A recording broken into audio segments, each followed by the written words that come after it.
हमारी आराधना का लक्ष्य है निरंतर प्रिया प्रीतम का चिंतन होना। इस समस्त साधनों का सार है अनन्य चिंतन। इस अनन्य चिंतन में जो बाधक भाव है वो है विषय चिंतन। शरीर को मैं मानकर मन और इंद्रियों से विषयों का चिंतन करना, ये विषय भोग से भी अधिक घातक है। उपासक समझ नहीं पाता है, उसको लगता है क्रिया तो हम कर नहीं रहे, पर जो क्रिया करने से अंतःकरण गंदा होता है उससे भी अधिक गंदा अंतःकरण विषय चिंतन से होता है। हमारे हृदय में हर समय दो वृत्तियां जागृत रहती हैं, एक रागात्मक और एक द्वेषात्मक। इन दोनों को जो मिटा देता है वही महात्मा हो जाता है। इन दोनों को जो मिटा देता है वही भगवत प्राप्त हो जाता है। अध्यात्म इन दोनों को मिटाने के लिए है, राग द्वेष दोनों को। अंदर से देखिए, जब आप प्रयास करते हैं तब भगवत चिंतन में वृत्ति लगती है, नहीं छोड़ दे दो ही जगह वो रहेगी, कोई अनुकूल विषय कोई प्रतिकूल विषय, अनुकूल व्यक्ति प्रतिकूल व्यक्ति, बस वही राग द्वेष का चिंतन, अच्छे बुरे, बस यही मिटाना हमारी साधना है। जब तक हमारे चिंतन का जो आधार है, चित्त के अधिष्ठात्र देवता भगवान वासुदेव हैं। वासुदेव अर्थात सर्वत्र विद्यमान परम तत्व। जब तक हमारा चिंतन एक एक वृत्ति के द्वारा प्रभु का नहीं होगा, तब तक ये अध्यात्म रस नहीं मिलेगा, अध्यात्म का जो आनंद है नहीं मिलेगा। अध्यात्म का आनंद अखंड प्रसन्नता, प्रसन्नात्मा। ये जो आपकी प्रसन्नता नहीं रहती, आनंद नहीं रहता, उसका कारण आपकी राग द्वेषात्मक वृत्ति है। राग वृत्ति हुई तो कामना, कामना दृढ़ हुई तो क्रिया, क्रिया हुई तो और कामना के संस्कार, बस इसी में हमारा जन्म चला जाता है। हम मन को शत्रु भाव से नहीं देख पाते हैं, मन को मित्र ही नहीं अपने को मन मान लेते हैं। तदात्म भाव, तन्मय भाव मन में। अब मन ने अनुकूल माना तो मैंने अनुकूल माना, मन ने प्रतिकूल माना तो मैंने प्रतिकूल माना, मन ने अच्छा माना मान लिया, मन ने बुरा माना मैंने मान लिया। यह है संसारी पुरुष का लक्षण।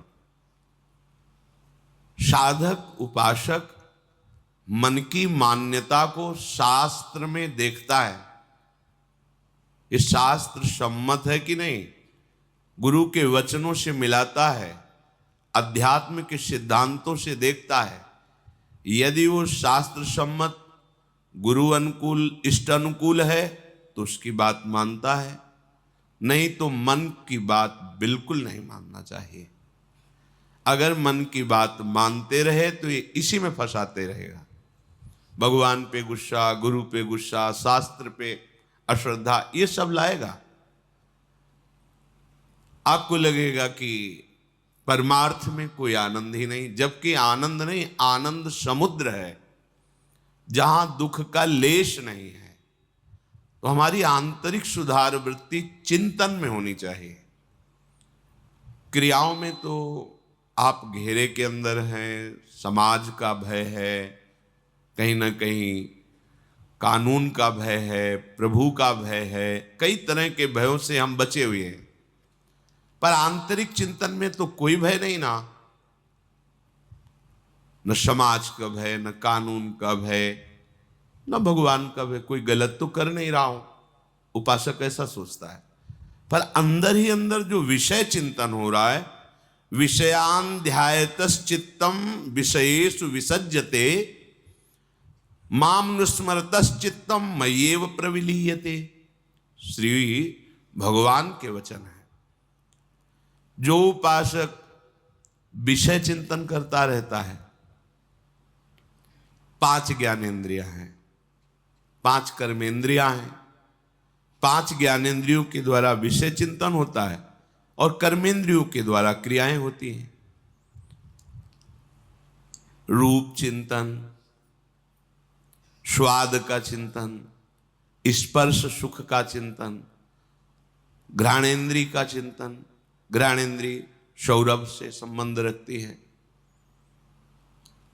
हम इन्हीं इंद्रियों के चिंतन में अगर भोग सामग्रियों पर विचरते रहे, चाहे वो देह हो, चाहे वस्तु हो, चाहे स्थान हो, चाहे व्यक्ति हो,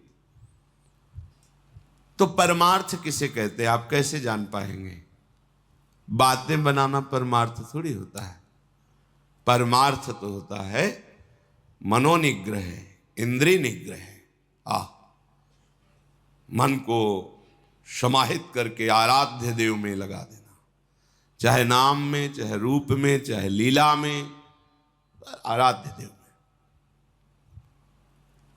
अब इंद्रियां जिस विषय में विचरण करना चाहती, छूट दे दी। मन जिस विषय में, तो फिर आप साधक किस बात के हैं?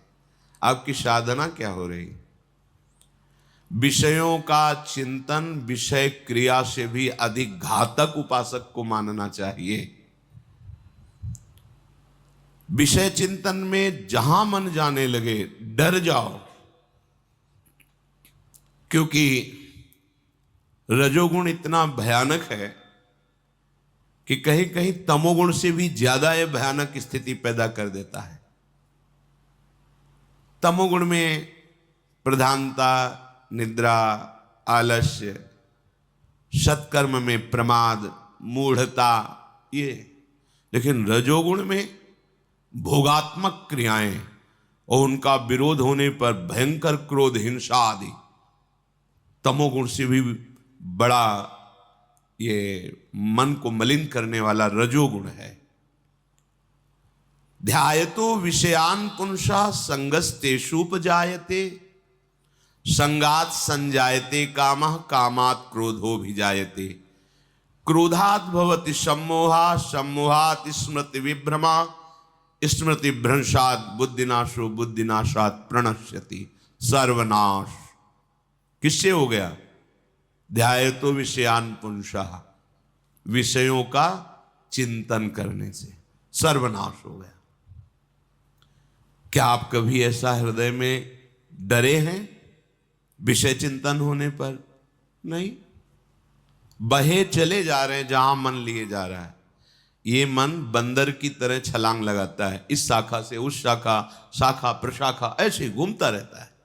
इस विषय से उस विषय, इस व्यक्ति से बेमतलब व्यर्थ में हमारा बड़ा कीमती समय ये व्यर्थ में नष्ट करता है। साधक, उपासक इसी को सार्थक करता है। बार बार विषय, व्यक्ति, वस्तु, स्थान से हटाकर प्रभु के नाम रूप लीला धाम में लगाता है। यदि आप ये शिथिलता रखेंगे कि जो चिंतन हो रहा है होने दीजिए, तो आप देख लीजिए संगास्तेषुपजायते, जब विषय चिंतन करेंगे तो उस विषय के संग की आकांक्षा, कामना प्रबल हो जाएगी। जो विषय, कोई भी भोग क्रिया पहले चिंतन में होती है, बाद में क्रिया में आती है। चिंतन में संभाल लिया तो संभल गया, चिंतन बिगड़ गया तो अब फिर क्रिया से जो परिणाम होता है वो हो जाएगा अंतःकरण मलिन होना, दुर्वासनाओं का राज्य हो जाएगा। हमें चिंतन पर विशेष जोर देना है। जहां चिंतन विषयों का हुआ तो निश्चित उसकी संग की इतनी व्याकुलता होती है, और उस व्याकुलता में अनुकूलता मिली तो बहुत सी कामनाएं और जागृत हो जाएंगी। प्रतिकूलता मिली तो क्रोध जागृत हो जाएगा। वो भगवान पे क्रोध करेगा, गुरु पे क्रोध करेगा, अवहेलना, नास्तिकता आने लगेगी। भगवद स्मृति नष्ट हो जाएगी।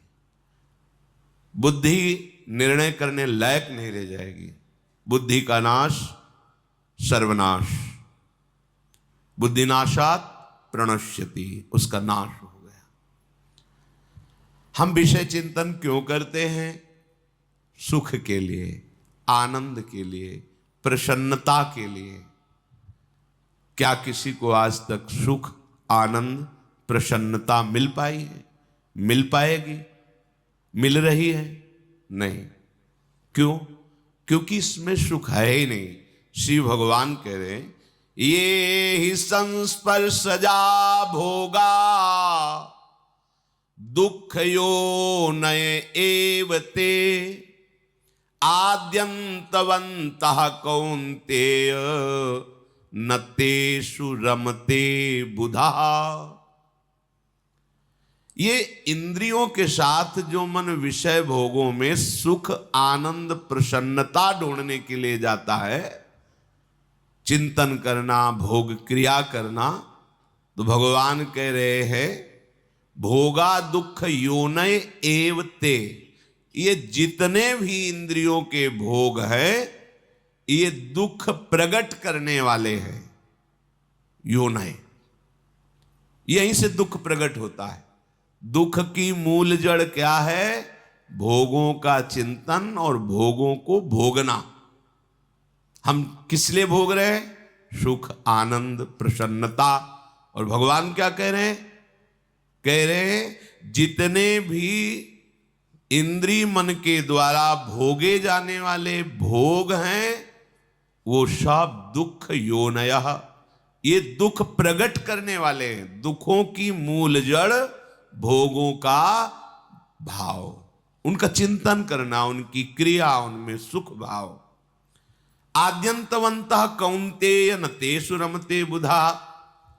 ये जितने भी भोग हैं ये आद्यंत वाले हैं, इनकी सत्ता नहीं है, ये असत है, परिवर्तनशील है। अब कोई बुद्धिमान कैसे भोगेगा इनको?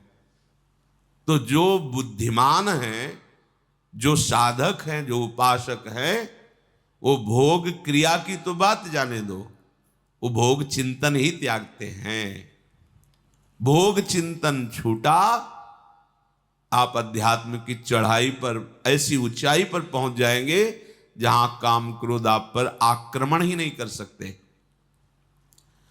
पर क्या होता है, बहुत समय निकल जाता है।